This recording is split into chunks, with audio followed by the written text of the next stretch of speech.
Hello friends, वो कहावत है ना, a day is too long a time in finance. Finance के क्षेत्र में एक दिन बहुत लंबा समय है। हम सभी बीते 3-4 दिनों से सुनते आ रहे हैं, देख रहे हैं कि कुछ सीरियस हुआ है यूएस के बैंकिंग क्षेत्र में, जिसके ग्लोबल इफेक्ट्स हर इकोनॉमी को इन्फ्लुएंस करते नजर आए हैं इन 3-4 दिनों से। सो क्या है ये सिलिकॉन वैली बैंक इशू और क्या है ये सिग्नेचर बैंक इशू? आखिर क्यों महंगाई ने दुनिया की सबसे बड़ी इकोनॉमी को अनसेटल कर रखा है?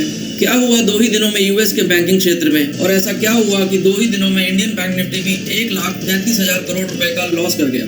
इन्फ्लेशन और इंटरेस्ट रेट्स में एक ऐसा प्राइड एंड प्रेजुडिस का खेल है, या फिर कहें कि मुद्रास्फीति और ब्याज दरों के बीच गौरव और पक्षपात का ये क्या खेल है, और यह बॉन्ड यील्ड और अर्थव्यवस्था को कैसे प्रभावित करते हैं? Silicon Valley bank innovation economy का वित्तीय भागीदार है, जो व्यक्तियों, निवेशकों और दुनिया की सबसे नवीन कंपनियों को अपने महत्वाकांक्षी लक्ष्यों को प्राप्त करने में मदद करता है। सिलिकॉन वैली बैंक के businesses silicon Valley bank capital, SVB private and SVB securities एक साथ उन सेवाओं की पेशकश करते हैं जो गतिशील और तेजी से बढ़ते ग्राहकों के समय में आवश्यक है, जिसमें commercial banking, venture investing, wealth planning और इन्वेस्टमेंट बैंकिंग शामिल है। सेंटा क्लारा कैलिफोर्निया में स्थित मुख्यालय के साथ एसवीबी दुनिया भर में इनोवेशन के सेंटर्स में संचालित होता है। अमेरिका स्थित सिलिकॉन वैली बैंक के 8 मार्च की स्टेटमेंट में दिए गए बयान के महज 48 घंटों में ही American regulator Federal Insurance Corporation द्वारा बैंक के कोलैप्स की घोषणा कर दी गई। सिलिकॉन वैली बैंक की स्टेटमेंट के अकॉर्डिंग वह अपनी बैलेंस शीट में हुए छेद या लीकेज को ठीक करने के लिए $2.5 अरब अमेरिकी डॉलर जुटाने की कोशिश कर रहा है। लेकिन क्या सिलिकॉन वैली बैंक के साथ जो हुआ वह अप्रत्याशित, ना रोके जाने योग्य और अनअवॉइडेबल था?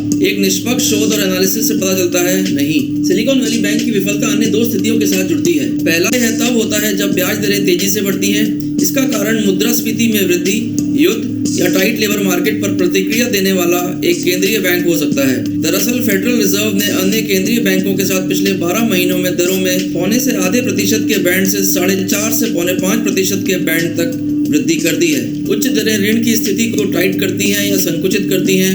इससे वित्तीय संस्थानों के लिए खुद को वित्त पोषित करना कठिन हो जाता है, जबकि उनके मौजूदा लोन, ऋण और असेट्स के मूल्य को भी नुकसान पहुंचता है। दूसरा यह तब होता है जब अल्पकालिक ब्याज दरें दीर्घकालिक दरों से ऊपर बढ़ जाती हैं, जैसा कि पिछले कुछ महीनों से अमेरिका में हुआ। कोविड महामारी के दौरान आसान पैसे की दुनिया में फंडिंग राउंड से सरप्लस स्पेयर फंड्स के साथ टेक स्टार्टअप्स ने एसवीबी के साथ अपनी जमा राशि रखी। वहीं इस क्षेत्र से ऋण की बहुत ही कम मांग के साथ एसवीबी ने अधिकांश धन दीर्घकालिक यानी लॉन्ग टर्म बॉन्ड्स में निवेश किया, जिसमें ज्यादातर मॉर्टगेज बैक्ड सिक्योरिटीज और अमेरिकन ट्रेजरी बॉन्ड्स थे।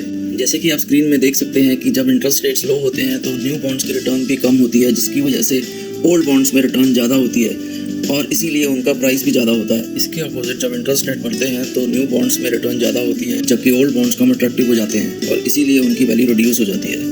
इसी वजह से फेडरल रिजर्व के लगातार इंटरेस्ट रेट्स इंक्रीज करने की वजह से एसवीबी के existing long term bond portfolio की वैल्यू अचानक से अनकंट्रोलेबल मैनर में कम होती चली गई, जबकि टेक स्टार्टअप्स को अपने ऑपरेशंस कंटिन्यू रखने के लिए हाई कॉस्ट ऑफ फंड्स की वजह से अपने एग्जिस्टिंग डिपॉजिट्स को विड्रॉ करने की जरूरत पड़ती गई और इस बढ़ती हुई डिपॉजिट्स रीपेमेंट की डिमांड को मीट करने के लिए एसवीबी को अपने लॉन्ग टर्म बॉन्ड्स पोर्टफोलियो को सेल करने की जरूरत पड़ी। संक्षेप में कहें तो सिलिकॉन वैली बैंक मुख्य रूप से अल्पकालिक शॉर्ट टर्म डिपॉजिट्स पर धन ले रहा था और उन्हें दीर्घकालिक लॉन्ग टर्म इन्वेस्टमेंट्स में निवेश में बांध रहा था, यानी ब्लॉक कर रहा था। फिर पिछले कुछ महीनों में अल्पकालिक शॉर्ट टर्म दरें लॉन्ग टर्म डिपॉजिट पर रिटर्न की तुलना में अधिक बढ़ी, जैसा कि स्क्रीन पर दिए चार्ट से देखा जा सकता है। ऐसा इसलिए है क्योंकि अमेरिका के central banking system federal reserve की दरों में वृद्धि के कारण ब्याज दरें बढ़ रही थी। हाई इंटरेस्ट रेट के माहौल में फंडिंग राउंड कठिन होने के कारण टेक फर्म्स ने अपनी जमा राशि को वापस लेना और खर्च करना शुरू कर दिया। साथ ही इन हायर रेट्स के परिणाम स्वरूप उन बॉन्ड्स इन्वेस्टमेंट के लिए कीमतें गिर गई जिनमें एसवीबी बैंक ने निवेश कर रखा था। इससे सिलिकॉन वैली बैंक का प्रॉफिट मार्जिन कम होता चला गया और उससे उसकी बैलेंस शीट डगमगाती चली गई। यह स्थिति और भी खराब हो गई क्योंकि सिलिकॉन वैली बैंक को अपने ग्राहकों द्वारा बैंक से निकाली जा रही जमा राशि को फंड करने के लिए अपने कुछ लंबे समय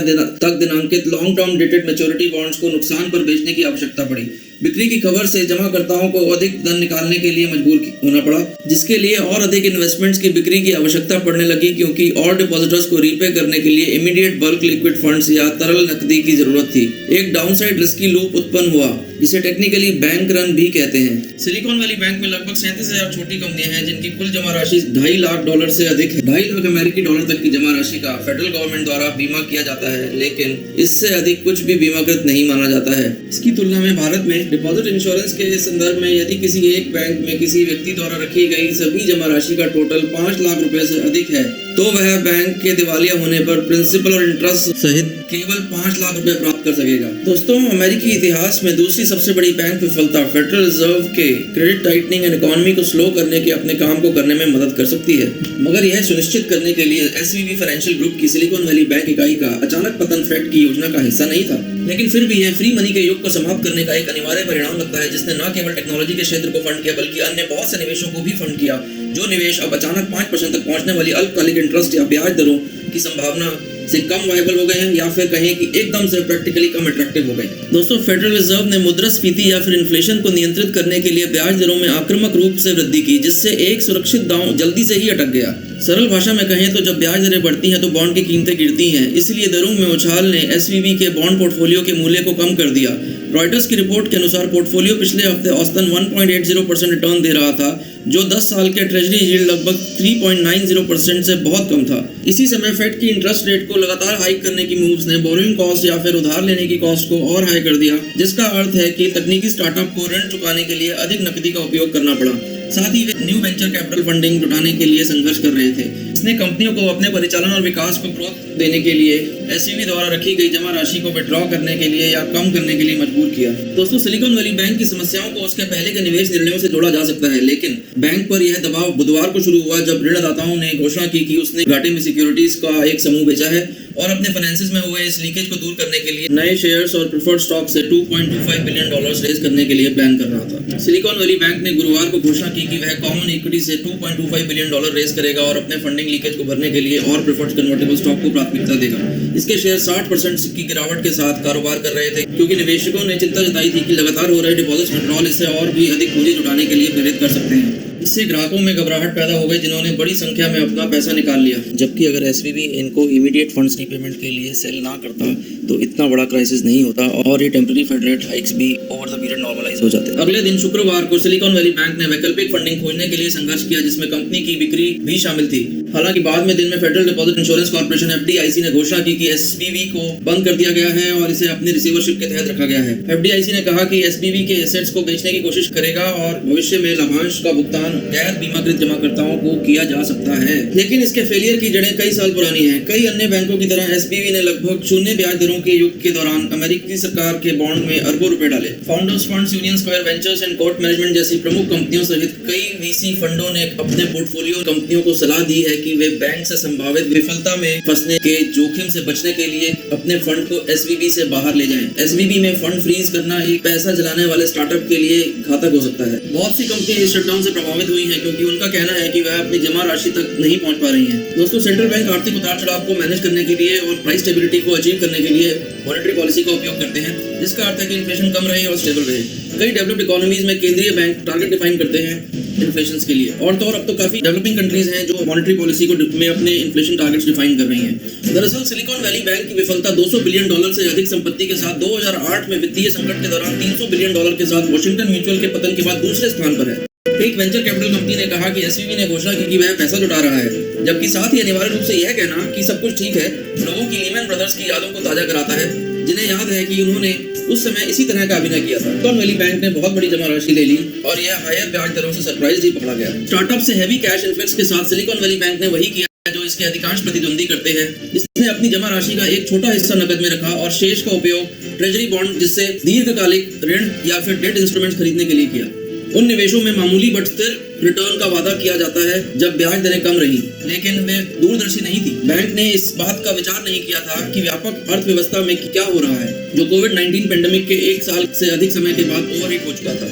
डिपॉजिटर्स की विड्रॉल डिमांड्स मीट करने के फेलियर के कारण बैंक पर कड़ी कार्रवाई हुई, जिसके कारण California department of financial protection and innovation ने दिवालिया होने के बाद बैंक के संचालन को संभाल लिया। तब से बैंक की संपत्ति और operations federal deposit insurance corporation को सौंप दिए गए हैं। राष्ट्रपति बाइडेन ने सोमवार को कहा कि बैंकों के बंद होने के बाद सिलिकॉन वैली बैंक और सिग्नेचर बैंक के निवेशकों, share holders, unsecured debt investors की सुरक्षा नहीं की जाएगी, जबकि जमाकर्ता डिपॉजिटर्स को आश्वासन दिया कि उनके पास उनके पैसे की तक पहुंच होगी, मतलब नॉर्मल डिपॉजिटर्स अपने फंड्स को एक्सेस कर पाएंगे। बैंकिंग एक्सपर्ट्स के अनुसार एसवीबी की विफलता के कारणों के भारत में सामने आने की संभावना नहीं है, क्योंकि घरेलू बैंकों में की बैलेंस शीट संरचना अलग तरह की है। भारत में ऐसी कोई व्यवस्था भी नहीं है जहां जमा राशि इतनी बड़ी मात्रा में निकाली जाए। अमेरिका के विपरीत जहां बैंक डिपॉजिट्स का एक बड़ा हिस्सा कॉर्पोरेट से आता है, घरेलू बचत यानी हाउस होल्ड सेविंग्स भारत में बैंक डिपॉजिट्स का एक बड़ा हिस्सा है।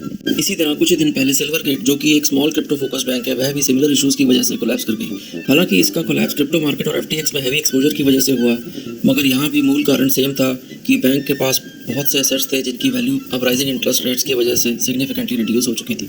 और जब क्रिप्टो मार्केट में विड्रॉल्स होने शुरू हुए तो उस समय सिल्वरगेट के पास अपने एसेट्स बेचकर रीपे करने के अलावा कोई और विकल्प नहीं था। मगर इस सारी प्रोसेस में सिल्वरगेट ने जो भी एसेट्स सेल किए वो लो प्राइस पर सेल किए, जिससे कि लॉसेस पाइल अप होते गए और इसके बाद पीछे मुड़ने का कोई और मौका बचा ही नहीं। एसवीबी के इस फेलियर को देखकर ऐसा लगता है कि जैसे इन्होंने राइजिंग इंटरेस्ट रेट्स की सिचुएशन से डील करने के लिए कोई कॉन्टिजेंसी प्लान बनाया ही नहीं था। फिर ये सवाल भी माइंड में आता है कि silicon Valley bank short term deposit funds को लॉन्ग टर्म बॉन्ड्स में इन्वेस्ट करने की ऐसी बेसिक मिस्टेक कैसे कर सकती है। इसका आंसर ढूंढने पर कुछ और हैरान कर देने वाले ऑब्जर्वेशन सामने आते हैं। सिलिकॉन वैली बैंक के पास 8 महीने से कोई रिस्क असेसमेंट और ऑडिट ऑफिसर ही नहीं था, जो कि 8 महीने के गैप के बाद सिर्फ जनवरी 2023 में ही रिप्लेस हुआ था।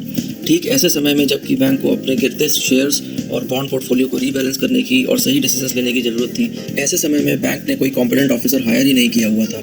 दूसरे शब्दों में कहें तो ये कुछ ऐसा है जैसे बैंक तूफान में बिना पायलट के प्लेन चला रहा था। इस विडंबना को और बढ़ाने के लिए यह पता चलता है कि सिलिकॉन वैली बैंक के chief administrating officer CAO Joseph gentile कोई और नहीं बल्कि 2008 की उस US इकोनॉमिक क्राइसिस के लिए मुख्यतः जिम्मेवार लीमैन ब्रदर्स के CFO भी थे।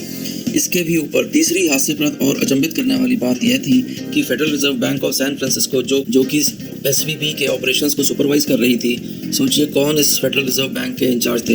ये खुद मिस्टर ग्रेग बेकर थे, जो कि सिलिकॉन वैली बैंक के ही CEO भी थे। और यही mister Greg Becker Federal Reserve Bank of San Francisco के बोर्ड पर भी थे, जो कि अब निष्कासित कर दिए गए हैं।